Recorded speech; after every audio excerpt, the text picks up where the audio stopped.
What's up, everyone? This is Justin Flinner from My Metro Medicine, and I want to thank you for tuning in to the very first My Metro Medicine interview, episode number 1 with Master José Johnson.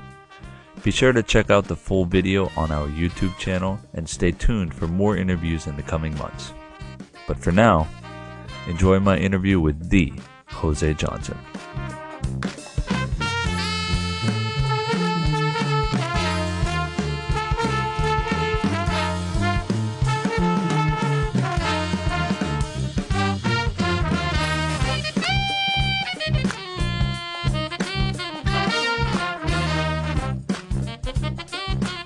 All right, Justin Flinner here, and from My Metro Medicine, we are live, and we are in Harrisburg, Pennsylvania, with the José Johnson, Master José Johnson, master musician, master martial artist, businessman.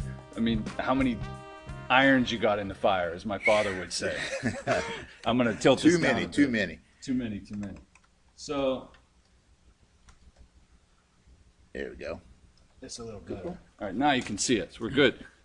So we're going to talk a little bit today about what Jose is doing, what he's done, where he's been, where he's going. We're going to go all over the place a little bit, but we're going to direct his answers and whatnot in a way that we're going to highlight some elements that are important to him, that are important to me as a health practitioner, as a business owner myself, but also for you as a practitioner of martial arts, as a practitioner of medicine, as whatever field it is that you are in, you will get some value from this. So stick with us, and if you have any comments or questions, please post them as we're live here, and I will monitor them here on my iPad.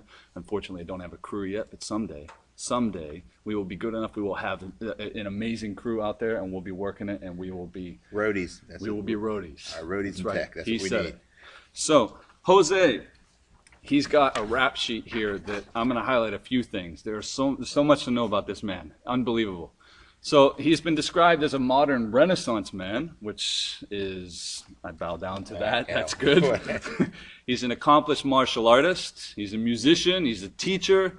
You were born the son of it says, former professional musician turned minister. Yeah, that was my dad. And a Mexican immigrant mother. Yeah. So, at a young age, you showed an aptitude for science, music, and different things, and obviously that has shown and grown over the years. Yeah. But it says that you also lacked some self-esteem, which later on it tells me that was overcome through the practice of martial arts and all of the other things that he's developed, because Absolutely. he is by no means shy or limiting in self-esteem now. I mean, if you meet this man, you will know what I'm talking about. He's won 2 U.S. all-around championships. He's been a part of the U.S. Taiji team for you martial artists out there. This is the man. He's accomplished a lot. He's even been, recently in China, there was this docudrama that you told me about. Yeah. Yeah. New Legends. New Legends of Martial Arts. New Legends of Martial Arts. Man, and will that be available to us to watch here? Odds are no. Long story behind that. I'll share that at some point. Okay. But someday when it comes out, Yeah. we'll make sure that you know about it. As soon as I know, you'll know. Okay. He's a Buckeye. You're from OSU. Okay. OH. This guy right here. So any of you out in Ohio, that's a big shout out to you guys.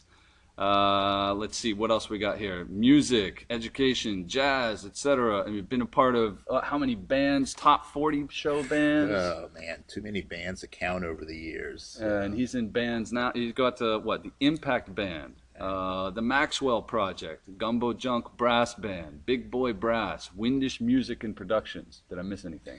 Right now, that's pretty good. That's pretty good? Yeah, by the end of the week, it might be different. How many is that? 1, 2, 3? Anybody else in 5 bands? Not me. No. If there's a 6 band out there looking for somebody, let me know. That's right. Now, he is exclusively playing, Warburton. Warburton. Yeah. Warburton trumpets, flugelhorns, and mouthpieces. He's also an endorsing artist for Robinson's Remedies. There's so much stuff here, man. You have such an extravagant rap sheet, as I said. And now, okay, I'll close with this. He currently owns and operates where we are sitting, which is José Johnson's Chinese Martial Arts and Wellness Center in Harrisburg, Pennsylvania. So if you're here in Harrisburg and you're looking for a martial arts instructor, this is the place where you should come. Guaranteed. Tai Chi, Kung Fu, kids, adults, all age, anywhere. This is the guy you want to see. He's also the founder of Integrated Wellness Consultants, and in 2017, which we're going to talk about here in a little bit this year, you've established a new online, what do we call it, an academy. Yes. All right. So, one of the questions, maybe other people are interested in this, but I know I am, is why Tai Chi? You could have done anything else in your life. You did music, so why Tai Chi? Why music? Well, there's a theme, I guess, that's gone through my life, in both my decisions for music and my decisions for martial arts. As you related earlier, I had a lot of self-esteem issues as a kid. I was I hate to use it because it sounds so cliched, but I was the skinny, weak, sick kid that used to get picked on all the time. But it is the absolute truth. And that's how I got started in martial arts. I was actually living in Aliquippa, Pennsylvania at the time. And this is, back in the 60s, and it was not a pleasant place to live. It was a steel mill town, a lot of racial tension going on. And I used to get my butt kicked every day coming home from school. So my dad decided that he was going to sign me up for martial arts classes. So, I started taking karate and judo in Pittsburgh, and did that for a few years. Then started getting really interested in music. So when it came time to pick an instrument, my first desire was actually to play drums. Really? Yeah. And it came time to pick an instrument, and my dad said, do you want to do music? And I'm like, absolutely. Like you said, he used to be a professional singer and arranger. Toured all around the country, or all around the world. Actually, he's one of the first African American concert hall singers. So he did like operatic excerpts, classical pieces, and then the second half of the show was always doing spirituals. Then he became a minister. So, but what happened was, he's like, you can pick any instrument you want. And I said, drums. And he said, no, you have to learn to play an musical instrument. So all you drummers out there, now you know why I hate on you all the time. But he wanted me to play a melodic instrument. And so I started thinking, I'm like, okay, well, saxophone is kind of cool, but there are too many keys on it. So that'd be too hard. And then trombone is kind of cool. My trombone playing friends, you didn't hear me say trombone was cool. We might have to edit that part out. Yeah, I did not admit to that. But it's like, how do you know where the notes are at those things? So it's like trumpet, that's got to be pretty easy. There's only 3 keys to that thing. Piece of cake. Mm-hmm. Not knowing that trumpet is one of the hardest instruments to play, because you got to get all those notes out of those 3 keys. All right, so that was my decision for playing music, on what instrument I was going to pick up. Martial arts, I always had this love for it, because growing up in the 60s and 70s as a kid, I was there for the when Bruce Lee first hit the scene big. I remember watching the Kung Fu TV series, and being just like, as soon as I saw it, like the opening montage, and I'm like, I want to do that. Right. I bet there's some people out there that thought the same thing. Oh, right? Absolutely. We don't want to admit it now again, but Right. It is what impacted us. So when I got to a point in my life where I was ready to get back into martial arts, I knew I wanted to do Chinese martial arts. I just knew it. I want to do Kung Fu.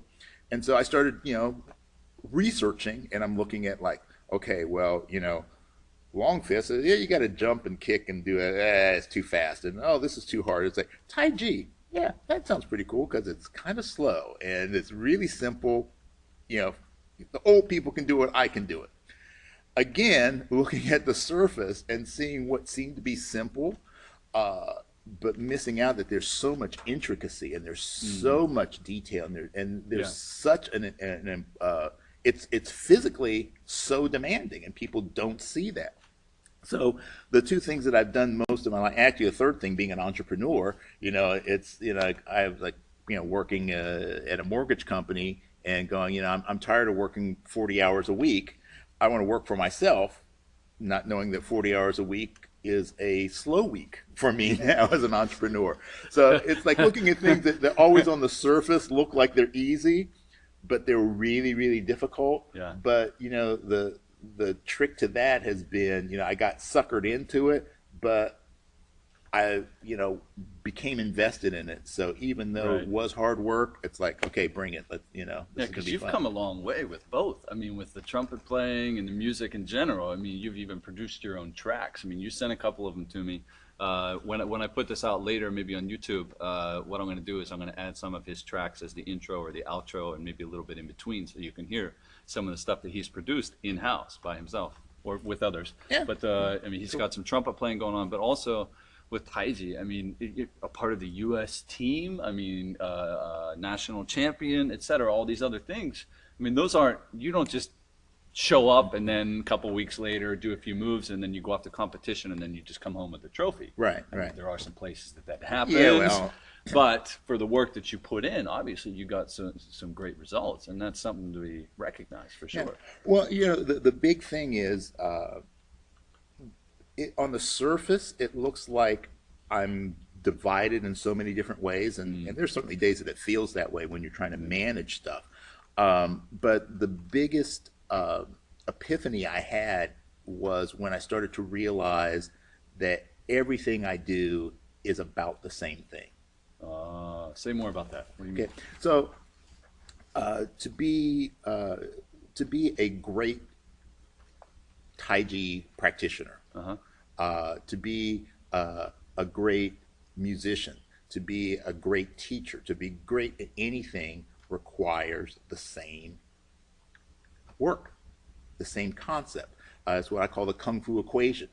Okay. Right? So it's the only way you get good is by you have to invest a lot of time and you have to invest a lot of energy, and there are other things that go along with that, but it's all about having a goal, having a vision, having a desired outcome, and then just doing the work day by day.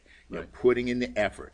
Right. Health is the same way. When as I've transitioned from being in my practice, particularly in my concepts of teaching.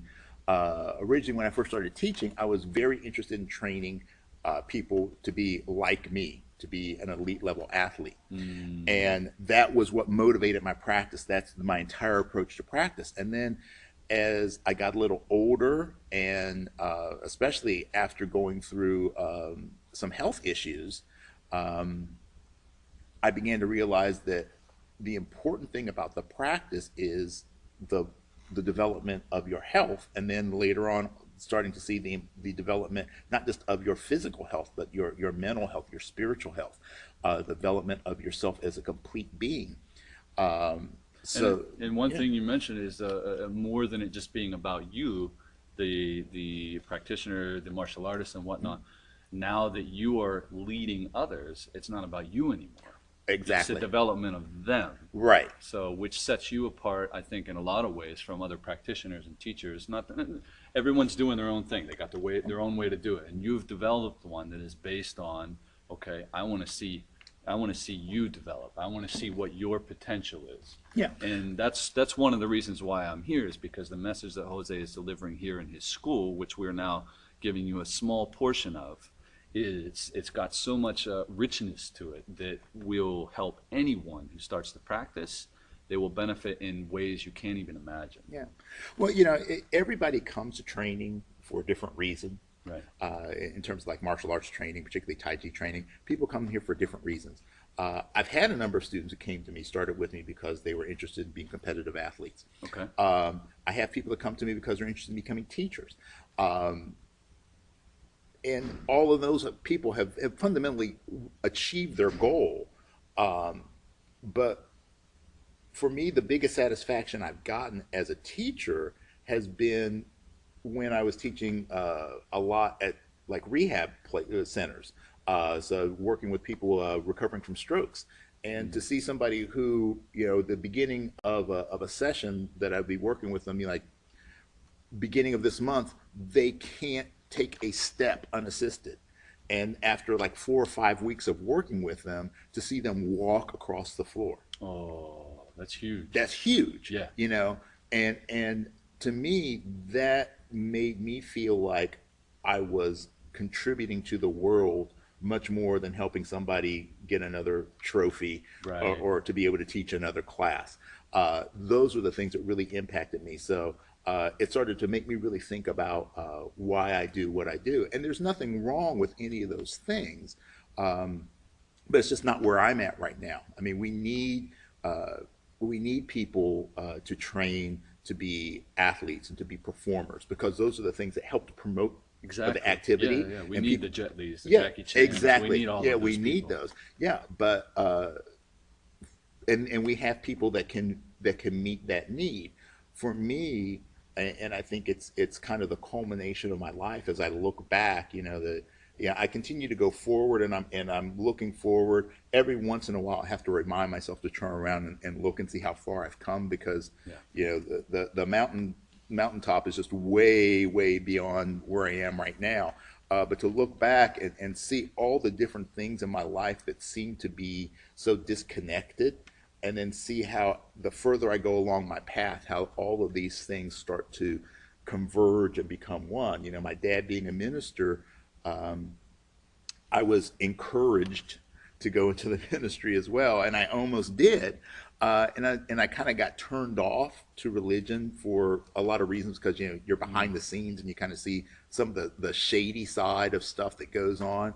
But the one thing that always stuck with me is that, you know, yeah, there are people that are doing it just because they want the money, or they want the power of being able to tell people what to Right. do. Yeah. But there are people that do it because it's part of who they are. That part of their DNA is to uh, be there for people, to help people, to lead people in a way of developing themselves and becoming a better version of Right. themselves.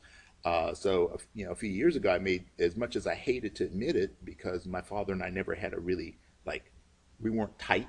You know, we had a very confrontational relationship, but as much as I tried very hard not to be like my father, uh, a lot of the things that I experienced from him have shaped me to who I am today. Actually, everything has shaped me to who I am today.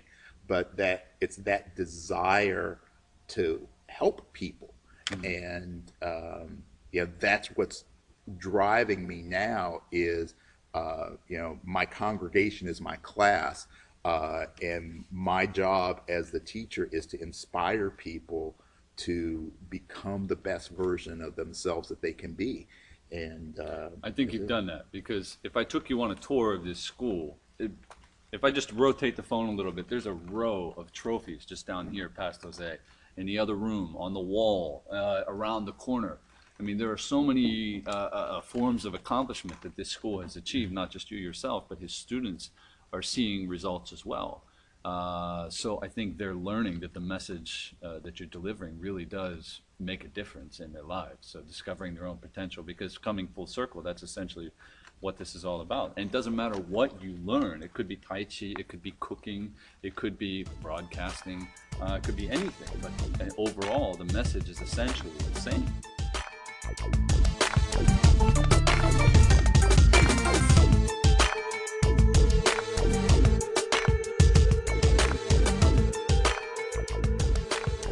Yeah, it's the same, and it's the important thing is to me has always been, uh, in my life, anytime that I've lost vision, when I've lost track of what it is I'm looking to do, you know, I get lost. You know, I stumble Yeah. around, and the clearer my vision, the clearer my expectations, or my clearer my goals, the more focused I become, the better my results. And I have this conversation with my students a lot. Like, you need to really think about, why are you here? And I have students that are That's big. here Yeah. because they're interested in being athletes, or they're interested in being teachers. And then some that are just interested in the health benefits, or interested in the social interactions. And I tell them, be clear on why you're here, and then train in a way that helps you to accomplish that goal.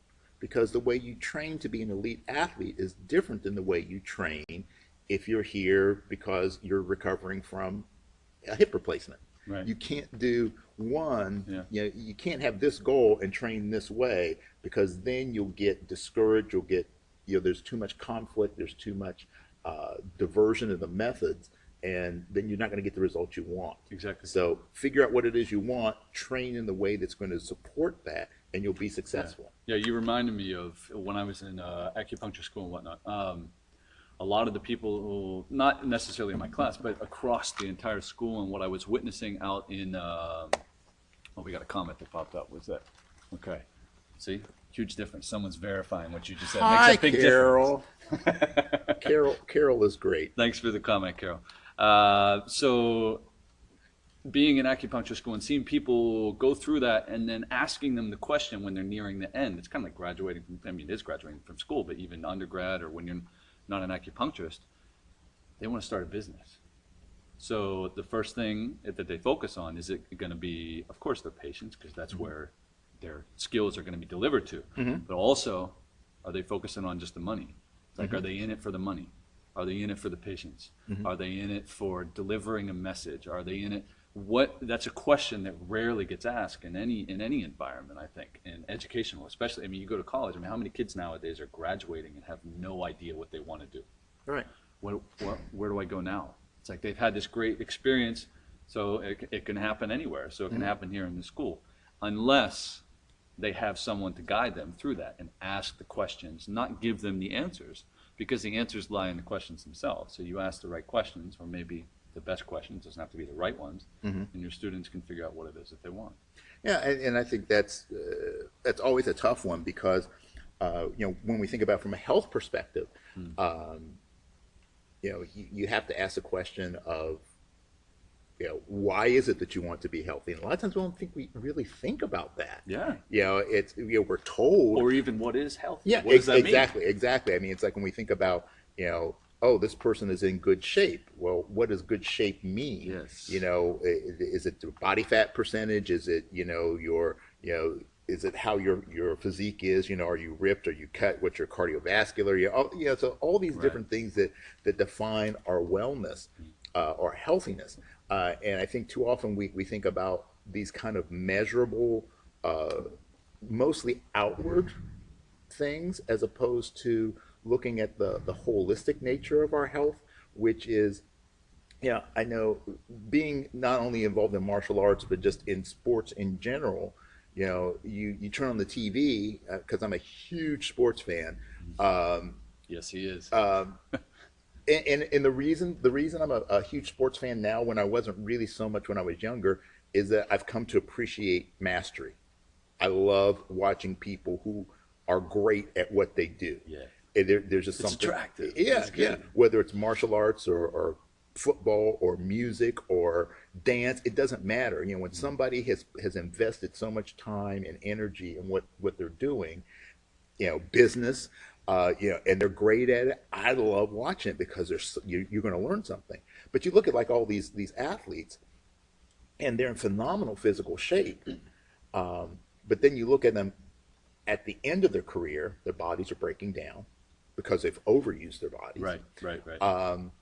And a lot of them have internal health problems, not just like the question of whether your knees are shot because you've been playing basketball, but they have some problems with their organs because of either misusing medications, whether it be steroids are the first thing anybody thinks about, but even like the misuse of pain medication. Right. That's a huge one now. Right. So you've got all of that, and maybe some nutritional deficiencies that have occurred. The organs have been taxed, so you start to see these physiological problems that develop.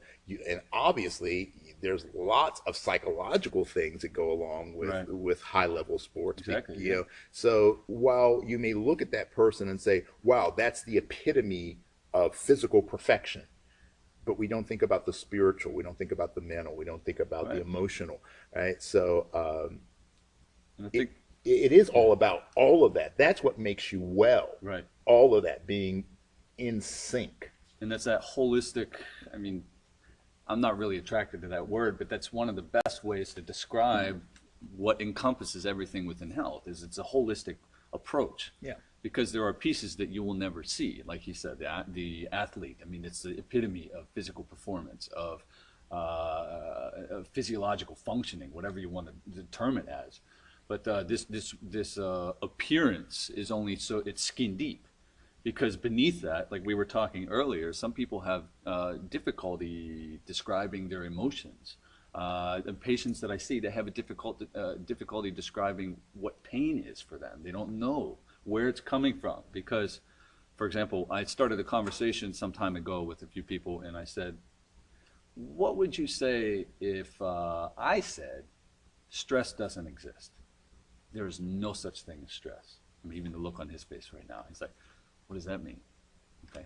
So what I mean is, okay, yeah, there are things that stress you out, so to speak, right? But we slap a label on it, and the label becomes our definition of what makes us abnormal internally, physically, physiologically, okay? But we forget what's underneath that. We don't know what it is that's causing the stress. We don't know what it is that's causing the pain, what's causing the emotional upset.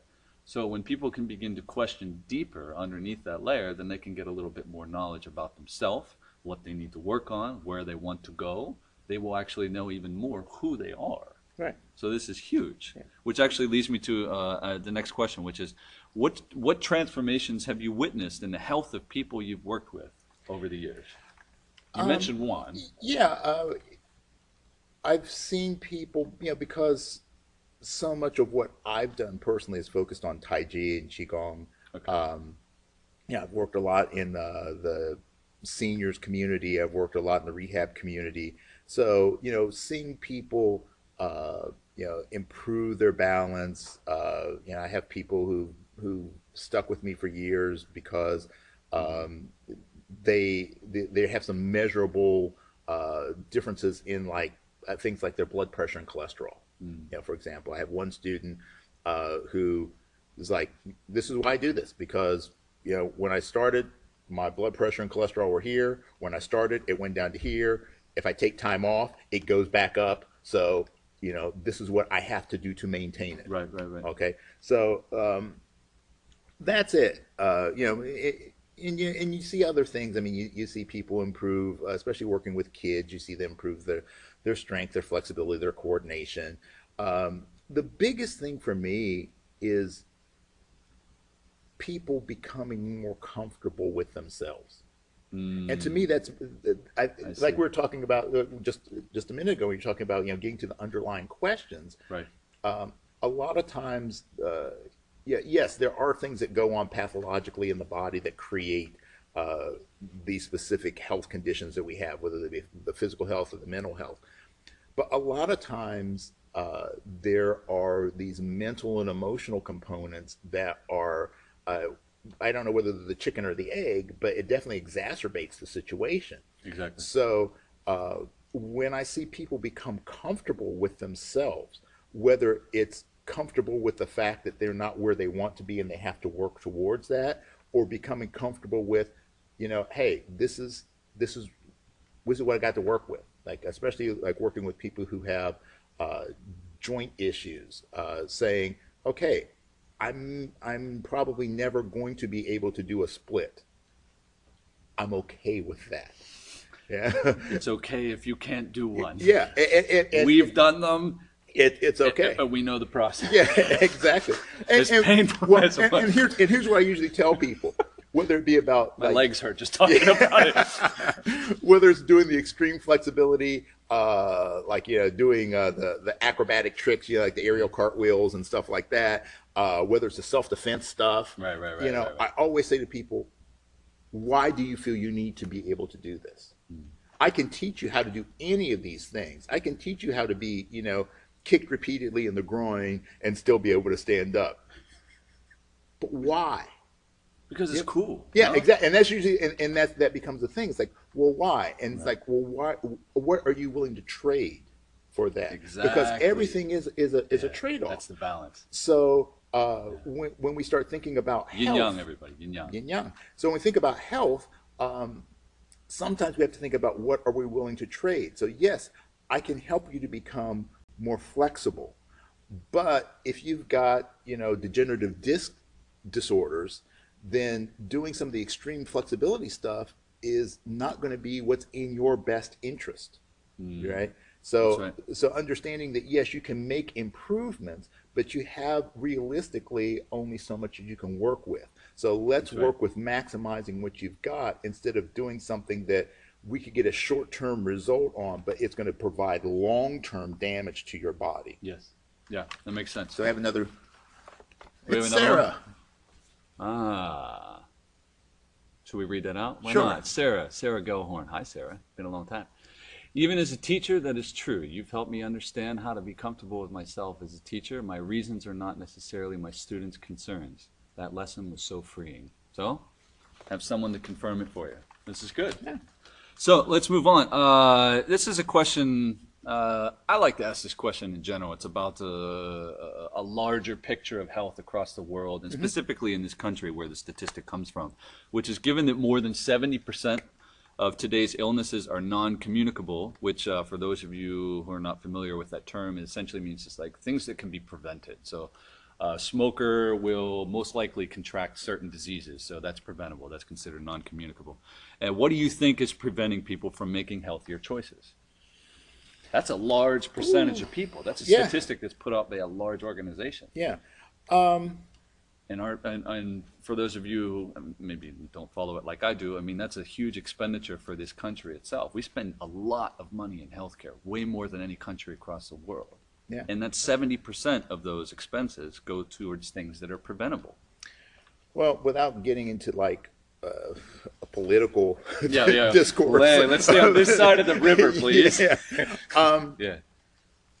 A lot of it's just I would say a great deal of it is the bill of goods that we've been sold over the years Okay. by the media. And by that, what I mean is we're presented these images of what is healthy and what is not healthy in terms of appearance, Right. in terms of what you should be doing, what you should be able to do, how you should do it. So, for years, smoking was portrayed as being cool, Exactly. and, it's interesting now that It's not, by the way. yeah, it now that it's being exposed as what it is, which is a very damaging habit. Now there's a whole generation of kids are going, ooh, you smoke, and they turn their nose up at it, as opposed to when I was growing up, I was like, oh, I can't wait to smoke. It's kind of cool, Yeah. And so It's the after school thing. Yeah. Or sometimes The- in during school school, thing. yeah. Yeah. Brownsville Station, wouldn't have made their hit if it wasn't for smoking in the boys' room. Um, little music trivia for you. There you go. It wasn't Motley Crue that did it originally. So the idea that it's cool to do this or it's okay to do that, that sometimes helps. When we see that glamorized, then it's very easy for us to make those choices or those decisions. And also, and this is something that I learned myself the hard way, which is the way I tend to learn everything, is that we're not immortal. We're not invulnerable. And most of my life, I mean, everybody has a fear of death. Everybody has a fear of, of injury and things like that. But it doesn't become real until it becomes real. And when I was diagnosed about 11 years ago with cancer, it became real, like real. Oh, that must have changed your life It completely. did. It did. And now, a lot of people become burdened by that. And because my cancer was very aggressive, it was like at first they caught it and they're like, oh yeah, well, your PSA is really high, and the biopsies came back, and you've got a little bit, you got time. You're young, you got time. You could do it, now you could do it in a year or two, whatever, you got time. I was like, let's do it in the next couple months. It went from being minor to, if you know anything about cancer, zero margin. Went zero margin, meaning that there was a minuscule, if any, level of separation between the cancerous cells and the rest of my organs. So it was so aggressive. It went from being considered fairly, not benign, but fairly like, yeah, whatever, we can deal with this later, to like, if we hadn't done it when we did it, it would have metastasized. So I'm still See, even I didn't know all the details of this. Yeah. So I'm still on, like, normally with prostate cancer, normally after you get through your official remission period, after like about 5 years or so, you go on a annual checkup. My doctor keeps me on a 6-month checkup because he does not want this to get out of control, because it was so aggressive that, if it does have, the potential, if it comes back in that same way, it, Yeah, exactly. it could be a real bummer. So, every day I wake up thinking this could be my last day. And I don't think about it in like, oh my God, this could be my last day. I think about like, wow, this could be the day that I find out that my cancer's back and there's nothing they could do about it. What am I going to do? And I know you asked me the question, like, what gets me up? What gets me out of bed? We're getting there, yeah. That's it. Yeah. It's like, this could be my last chance to make an impact. This could be my last chance to add to my legacy, and that's become an important thing to me. Not legacy like, my riches legacy, like my monetary legacy, but the trail behind. What my job, as I view it, I think in all of us, our job should be as a human being is to leave the world a better place than it was before we got here. Right. I heard someone put it bluntly that basically, rather than focus on the currency, of course, you focus on the legacy, and also basically the message that you want to deliver, which is behind yourself.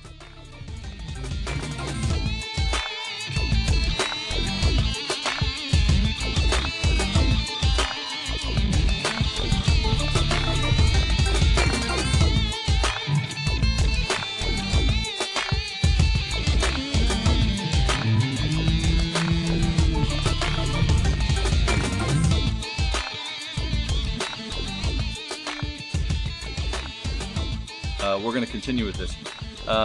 And let's see. Here's a good question.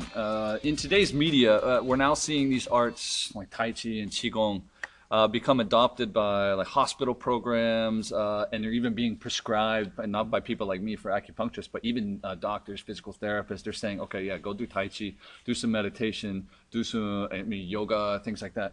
But what do you think the reason for that is? Why now? What has been missing up to this point that now people are saying it's okay to do Tai Chi and Qigong, even though we're not really sure what they are? But what do you think is behind that? I think it's a few different things. For the people who are truly concerned about the welfare of their fellow man. So if you're a medical practitioner, such as yourself, you have, and you alluded to this earlier, you have people that are doing it because they have this desire to help people, to help heal people, to help people to achieve maximum health. Right. So anything that you can do that's going to help your patient have a better quality of life, you're going to be all over that. Yeah. But say 15, 20, 25, 30 years ago, I mean, they were saying like, oh, acupuncture, no, you can't do that. Even medical doctors were the only ones who could do it. Right. But Tai Chi was like, it was equivalent to Bruce Lee. Right, Which is by no means equivalent. Right. In terms of the practice itself. So what's happened is, one, there's been, and this is the wonder of the age of the internet, and especially now with social media and stuff, you have access to more information. Right. So as more information comes out, more research is done. Right. Because people, especially in Western medicine, everything is evidence-based. Right. That's the big thing. Evidence-based. So as there's more evidence, at first it was all anecdotal. Now there is hard evidence to show the efficacy of some of these practices. So I was like, okay, it's proven, I can support it, boom, there it is. So I think that has a lot to do with it, and also because we see that some of the more conventional methods have limited benefit. Right? We know surgery works in certain situations, Right. but surgery should always be that last ditch effort. As we look at the increase in the non-communicable diseases, health issues, Right. then we start to say, well, there are ways that these things can be offset or be avoided. And as the system has gotten overloaded, anything that can be done outside of the office, doc's all about, because it's, right. that's one less thing they have to worry about. Exactly. The flip side of that, and I guess maybe the darker side, is from the financial perspective. For years it wasn't things like more natural, approaches are kind of shunned because there was no way to particularly monetize them, on the healthcare side. So I think that's why a lot of times it was kind of pushed back.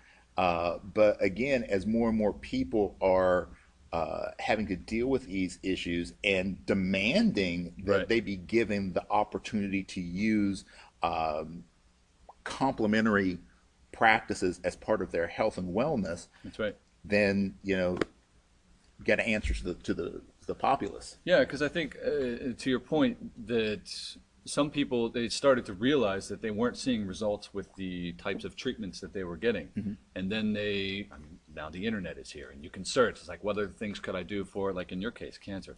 And you'll see all kinds of, well, we call it natural medicine, which is kind of strange because, well, so that means everything else is unnatural. Natural, yeah. It's just weird. I don't know why we give these terms. But the fact that it's showing some results for certain people is important, but we don't have the ability to research it in the depth that we would want to know the knowledge about it. Yeah.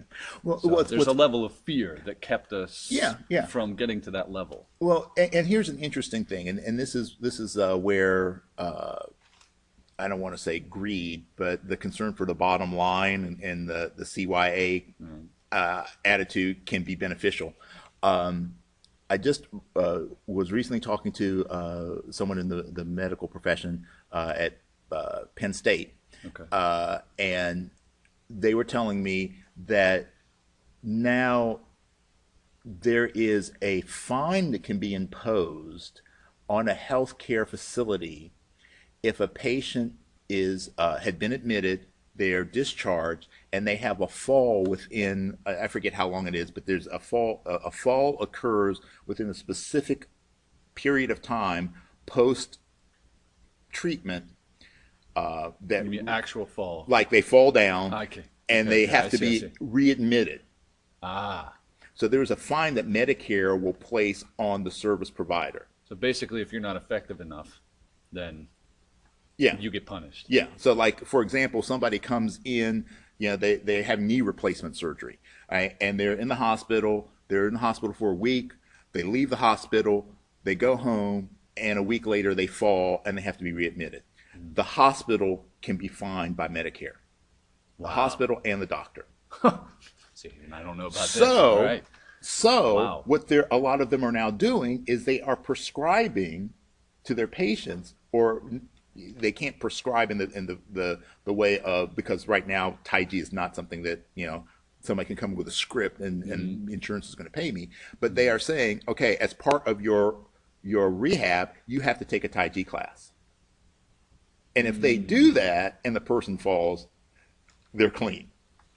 Okay, so yeah, so there are some There's behind the curtain Is things behind that the are going. curtain. I see. But Okay. but what I'm saying is that this is kind of an opportunity, though. So they're starting It to is. see, okay, look, this is a problem that we're having, these readmittance because of falls. Here's something that we can do to potentially offset that, because there's evidence that it occurs. Isn't that interesting? So yeah, so it's Huh. That's an interesting topic. I bet we could probably talk about Oh, that yeah. for a long Yeah. time. When Oh, it yeah. comes to the healthcare industry, there's a lot of stuff going on because it's constantly changing. But in relation to the healthcare industry, um, Jose, what are you doing that's different from other places, whether it's someone like me, an acupuncturist, or another martial artist? So what is it that makes you stand out from other schools, other healthcare facilities? Just name one thing for me. Wow. I've been asked that question a lot recently, been challenged with it. And sometimes I'm really clear and sometimes I'm not.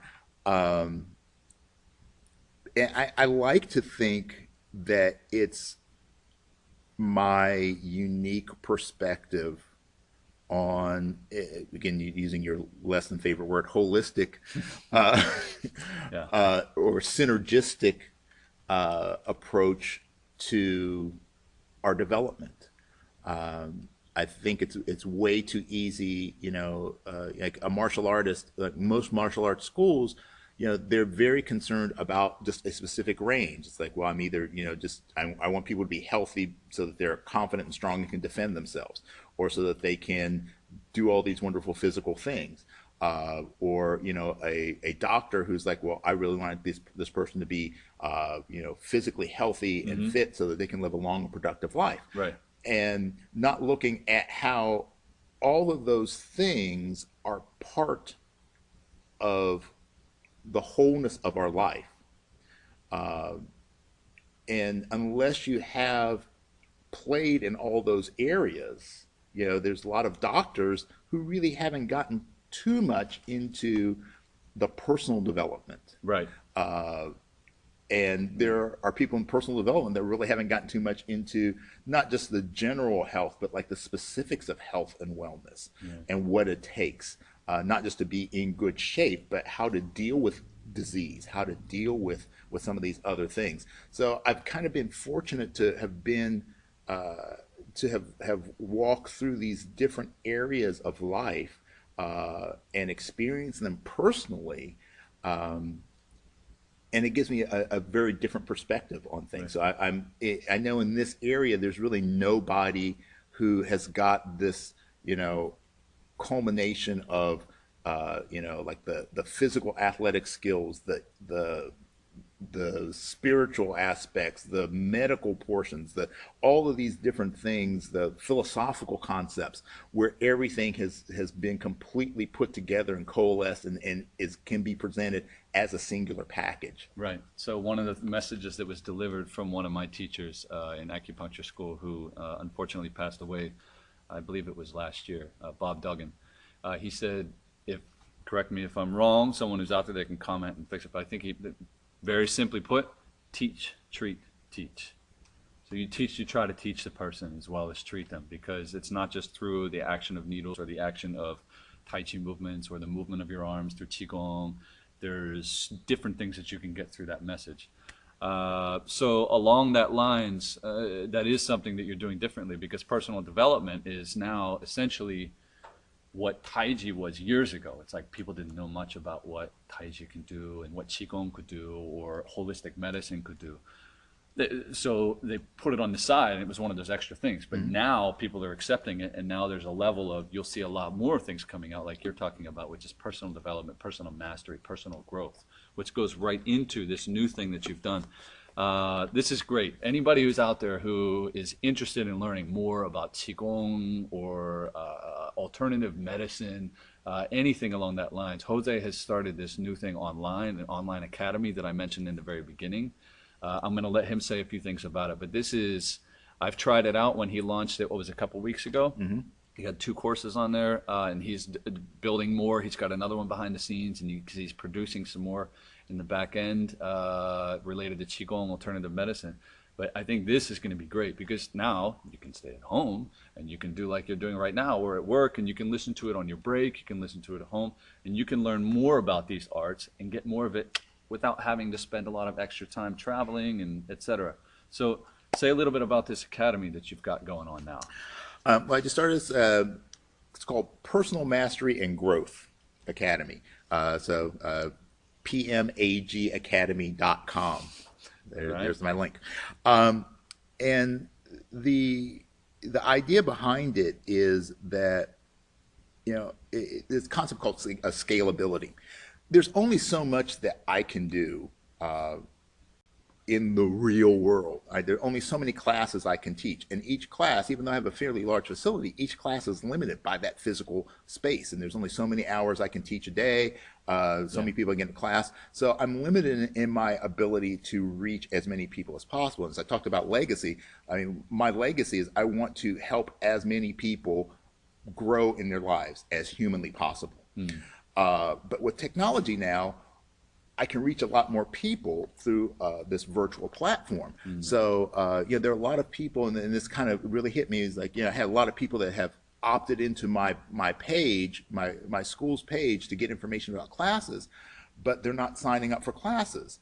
And as one of my business mentors said, there are only two reasons why people aren't signing up.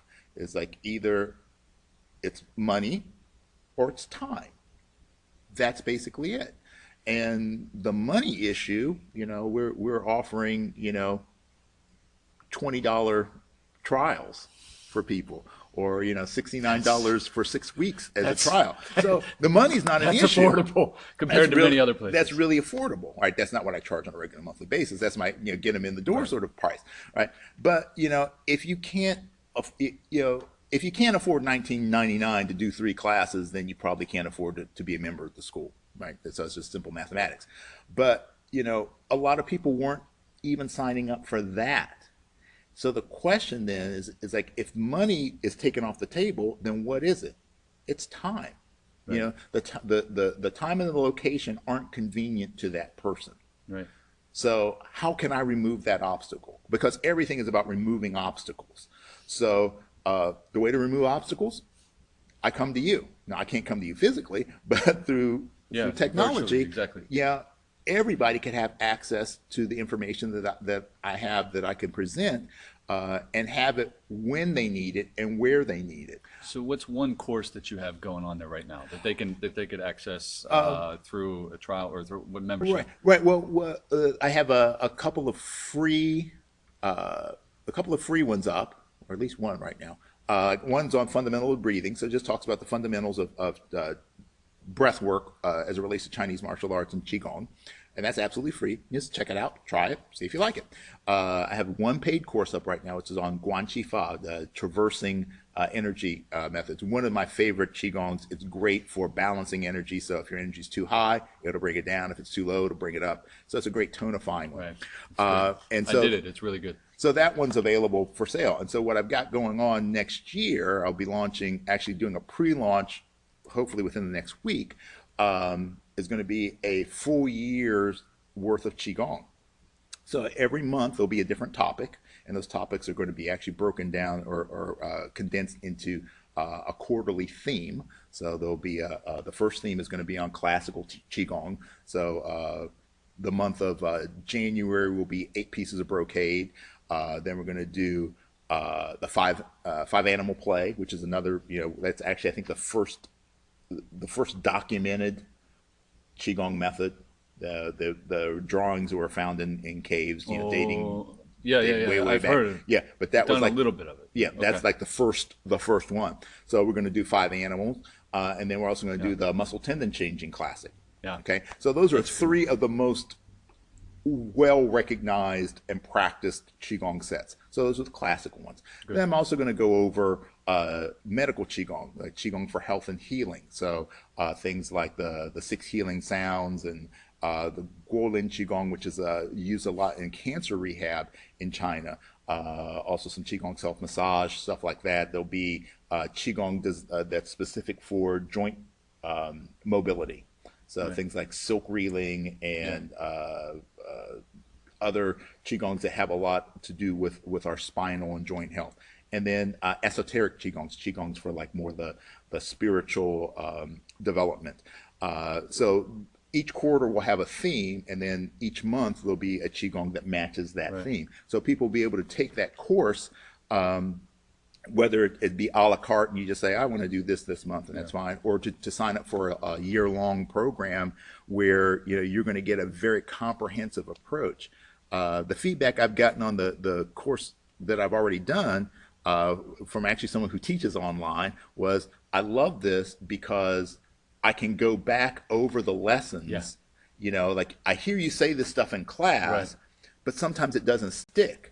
But I can go back and I can stop it and I can watch and I can re-listen and every time I watch it, I learn something new. Yeah, because they can't rewind you here. Exactly. But they can rewind you. It's like, what did he say? I want to write that down. Sometimes they want to fast forward. Yeah, me. or fast forward. Yeah, you can do that too, but you don't want to because you'll miss all the information. But see, I went through the course myself, and on both of them when you launched them, and they were awesome because I had complete control over it. I could follow you. I could stop. I could rewind. I mean, technologically, it was like, okay, this is in my hands. I can do with it what I want. And the information was also helpful, even as an acupuncturist, because I mean, you're a martial artist. I am a martial artist as well. But the information that you're giving is on a different level than what an acupuncturist might do. So we're sort of bringing together two modalities in a way that can benefit each other. So acupuncturists out there, I highly recommend that you take advantage of this. Check it out. The website is again PMAG, like PMAG, Personal Mastery and Growth Academy.com. PMAGacademy.com. So check that out when we're done here. See what kind of courses are out there. He's going to have a lot more coming. I'm going to hold him to it. And it's going to be good for you, for your patients and whatnot. We got something come in? Oh, we got a question. Nice. First person. Of course, it's Carol. She always has questions. Good. We like questions. So what tips do you have for staying motivated over the long haul in a program like Tai Chi that clearly enhances your life, but takes some dedication and focus? I think that the first one is don't lose sight of your long-term goal, like your big goal, your big picture, the why. Why are you doing this? And I think that's where people get lost sometimes, is they lose sight of the big why. So if you're doing this to reduce stress, okay, that's got to be your why. Everything has got got to follow that. Right. And then the second is then to set small, accomplishable goals so that you always feel that you're making progress. I know Carol knows this one. Some of you may not. The concept of the theory of marginal gains. So we tend to want to look for big results. Big. Yeah. If we just make 1% improvement in whatever we're doing, just every day shoot for 1% improvement, then there's a compound effect that kicks in. So we just need to make these small incremental improvements and keep going. Acknowledge your improvements, but and then the third thing is, this is the yin yang part of it, is you have to become comfortable with being uncomfortable, because growth and change, there are going to be times where you're up and there's going to be times when you're down, and it's just, if you keep your eye on the prize and understand that when you're having frustrations in your training, those points of frustrations are actually when you're making progress. Right. That's where your body and your mind, your neurons are trying to form new connections, right? So you're forming these new, the dendrites are being sent out, and you're having opposing neural signals going on. So that's what confusion is, where your brain's not sure where to go.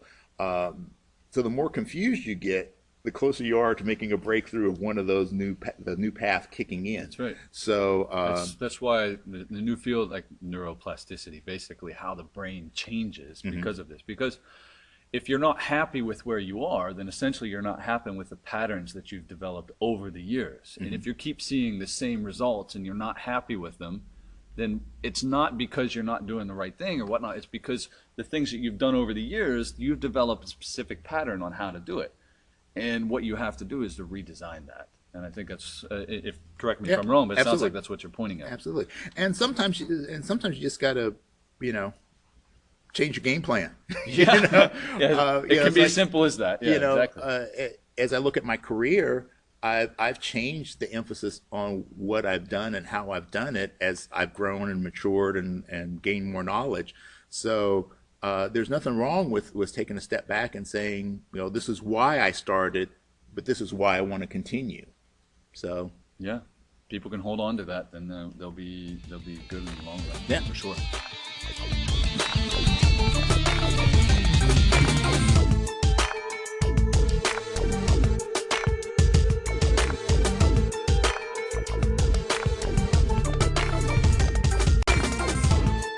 So let's wrap this up, and this is one of the big things that I wanted to hit on as well, which is I want to know a little bit more about you personally. You can tell them as well, because maybe tell them one story that no one has heard before about a time where your life changed dramatically and it helped shape who you are today. And we're going to finish with this. Yeah. Give him a second. Let's see if he can process all those patterns and everything else we just discussed. Well, the thing is that Before I knew you, something I don't know. Yeah, most of the things that have gone on have been, I've been kind of transparent about most stuff. That's so right. My students, He's not afraid to tell you. My students, know of a lot of stuff. But actually, I'll share something that actually just happened a couple days ago. All right. Oh, there, go back and focus. When You're welcome, Joey. Yeah, when you're talking about the fact that I don't seem to lack in self-confidence. You're not going to tell me otherwise, are you? Yeah. All right, let's hear it. So there's one of the hardest things as not just a teacher, but a mentor, as a person who intentionally puts themselves in front of people as a motivator, as an example. One of the hardest things to do is to admit that you have faults, because so many of my students look to me as having the answer to all things, to be all-knowing, He does, omniscient. doesn't he? And I'll be the first one to tell you I got lots of faults. But one of the things is dealing with fear. And, we all have fear. And we try to mask it sometimes. And I try to help people get past their fear. But I still deal with fear on a day-to-day basis. Like I said, I wake up every morning with the knowledge that this could be my last day. Now, when I say fear, that fear, like with fear in our bodies, it triggers either the fight or flight mechanism. Exactly. Right? So Right. you either lie down and die, or you Stand up and fight. So one of my mentors, actually the person that's really made a lot of impact on me the past couple of years, is a guy named Michael Perella. He owns Perella Consulting. Been part of his mastermind this past year, which has completely changed my mindset on business and business and life. And Michael's is an exceptionally successful entrepreneur, and you see him. I mean, he's old kung fu guy. I don't say old; he's a little younger than me. But I mean, he's been doing kung fu for a long time. But he's very big, bodybuilder kind of body.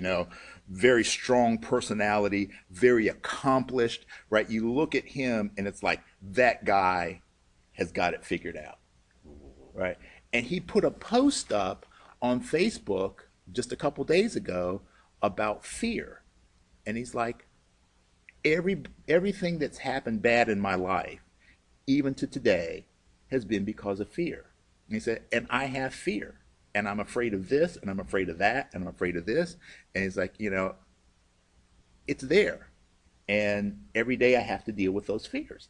And it was a very long and complicated post, but it made me go, yeah, Mike, you're right.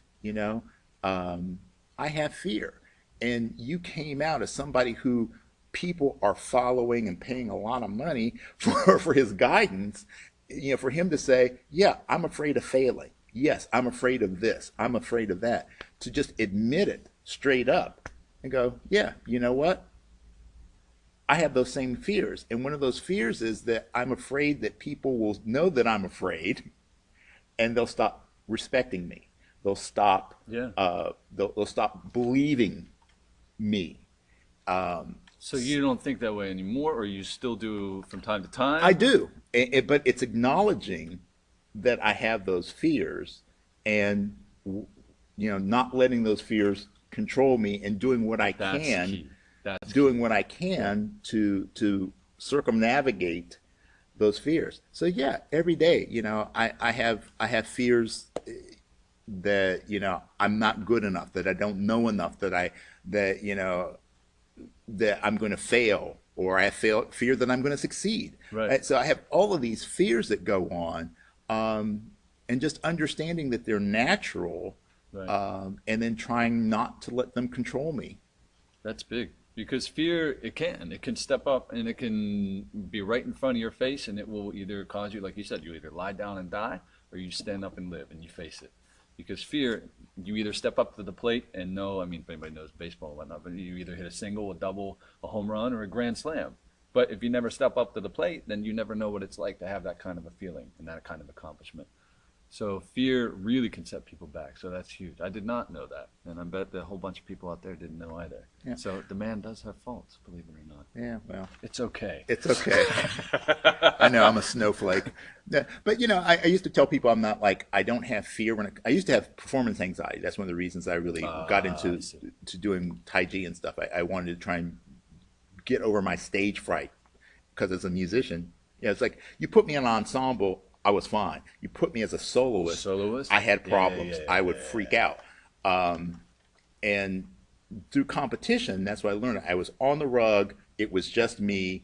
Win, lose, draw. It was all about me at that moment. Right. And I was able to overcome those fears. And I don't feel, technically, I guess what I do feel is fear, but to me, it's become more excitement. So when I'm getting ready to perform, I feel a nervous energy, but it's not like, what am I going to do? It's like, I can't wait to go out there and see what happens. Yeah. It's an excitement. It's yeah. a level of excitement. Yeah, exactly. But so neurologically, it's the same thing. It starts with what's going to happen, and then it's just how I adjusted my mindset to look at it and to define what that feeling was. 10 years ago, 20 years ago, maybe 30, show my age, 30 years ago, I would look at that feeling and go, I'm afraid, and then close myself off. And yeah. Now I look at it like I'm excited. Uh-huh. And it's the same situations, the same circumstances. It's just the way I've been able to program my mind to look at it. Now, I'm able to do that in certain areas of my life, but there are areas of my life that I haven't figured it out yet. Well, you've matured in some of these areas, Yeah. in music and martial arts and whatnot. So you've given yourself the chance through patience and practice and persistence. Yeah. So, that's it. Because we're all learning the same lesson. Right. When we've truly mastered it, I've mastered it in the art of Tai Chi as a martial art, and I'm mastering it in Tai Chi as a teacher, but I haven't mastered it in every facet of my life. That's when I know I'm a true master. Is when Somebody said that's the imposter syndrome. I like that, Joanne. Okay. So, it's just trying to figure it out. When I can do it in everything, then I've reached enlightenment, and I'll ascend on the lotus clouds. Yes. And, yeah. But until then, it's and this is the hard, I think, part for people like us who really are passionate about helping people become their best. We tend to put so much on ourselves, and their successes or failures sometimes we put on our own shoulders. And Right. I know it's like sometimes like, what could I have done better to help that person? What did I not do? And there's, yes, everything is ultimately on you as an individual. I can give you all the tools, but if you don't use the tools, that's on you. Exactly, yeah. But still, there are those parts of you where you feel like, oh, I could have done better, and I'm inadequate, and do I really know what I'm talking about? And so those go on, and it's just acknowledging that, yeah, we all have those days. Right. Even the greatest of the great have these moments of doubt. Maybe not like Michael Jordan not having the doubt on the court, but there are areas of his life that I know, if he was really real with himself, where he's got like, no, Well, he's a not great here. example because, he tried so many different things, and he succeeded, of course, in basketball. And I think if I remember correctly, actually, that was one of the things that people told him that he shouldn't do. And then he tried baseball, and then he wasn't successful in that. Yeah. But then basketball was huge for him, and so he experienced actually one of the one of the quotes that I heard recently, I think it actually came from a movie with Jim Carrey, but something like, one of the biggest realizations that he had in his life, he was talking personally, is that you can fail at something you don't love. So you might as well do what you love. Yeah. Okay. So if people are afraid of what it is that they want to do in their life, then they should just face that fear, step up to the plate, swing for the fences, Yeah. and really see what happens. Because you never know. You just might hit that grand slam. So fear it can be a huge obstacle for people, but through maturity, through practice, like I said earlier, persistence, you can really make a difference for yourself, which in turn makes a difference for the people that come to see you here. So here's your last chance to send up any questions. We're going to close out here. I want to ask Jose one last thing, but again, post your questions. And you said that you were going to tell them what we'll give them a little. What did you say you're going to offer them for the first 5 questions? For the first 5 questions, I was going to offer a $20 off coupon code for any of my courses.